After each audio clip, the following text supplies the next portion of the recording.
అసలు పురుగు అనేది లేదు. కాపు నాకు మటుకు చాలా సాటిస్ఫాక్షన్‌గా ఉంది ఈ ఏడు. ఇదే కాదు నేను వేసాను, పత్తి వేసాను. పత్తి కూడా 18 క్వింటాల కాడికి వచ్చింది. రైతు సోదరులకు నమస్కారం అండి.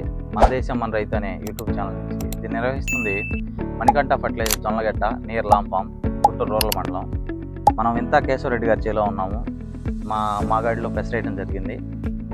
దుక్కిపాటు అనేది మాగాడి అయిపోయిన తర్వాత పెస్ట్ వేసుకోవడం జరిగింది. ఇదే కాకుండా మనం గత 4 సంవత్సరాల నుంచి ఇతను వ్యవసాయంలోకి రావడం జరిగింది కేశవరెడ్డి గారు. అప్పటి నుంచి కూడా కొన్ని మనం డైరెక్షన్ చేయటం, ఈ మందులని అవి ఎలా పనిచేసినాయి, వ్యవసాయంలో తను ఎలా ముందుకెళ్ళాడు. ఎందుకంటే వ్యవసాయంలో కొత్త తరం, ఈ తరం వీళ్ళ నాన్న జనరేషన్ చేశారు. ఈయన రావటం అనేది చాలా అరుదు.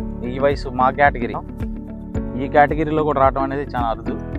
వచ్చి కూడా వ్యవసాయం ఎలా చేశారో, మేము ఎలా మా సూచనలు ఎలా పనిచేసినాయి అనేది వారి మాట్లాడిందాము. నమస్కారం అండి కేశవరెడ్డి గారు. నమస్తే. మనం వ్యవసాయంలోకి వచ్చినాక మనకంట ఫర్టిలైజర్స్లో మందులు వాడటం వల్ల కానీ మా సలహాలు కానీ మీకు ఏ విధంగా ఉపయోగపడినా కొద్దిగా రైతు సోదరులకు చెప్తే బాగుంటుందని. నాది MBA అయిపోయిందండి. ఇంతకుముందు నాకు అసలు అనుభవం లేదు, పొలం కూడా పెద్దగా రాలేదు. స్టార్టింగ్ వచ్చిన కాడి నుంచి ఇంతకుముందు 1 సంవత్సరం గుంటూరులో వాడే, నాకు అంతగా ఏం అనిపించలేదు. తర్వాత మా ఊళ్ళోనే కొంతమంది చెప్పారు ఇట్లా బాగున్నాయి మందులని.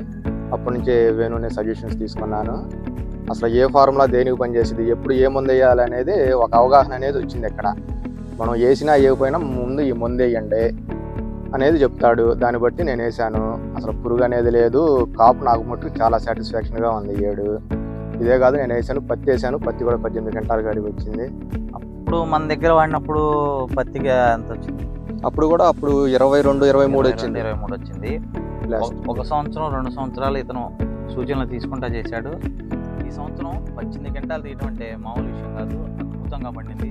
ముంతా తుఫానికి 100 రోజులు ఉంటే కాల వ్యవధి, 90 రోజులు వర్షం కురిసింది. అందుట్లోనూ మా నల్లరేగడి పొలంలో దాన్ని రికవరీ చేసుకొని మళ్ళీ ఇంత హీలింగ్ తీయడం అంటే సామాన్య విషయం కాదు. అద్భుతంగా వ్యవసాయం చేశారు. జై హింద్.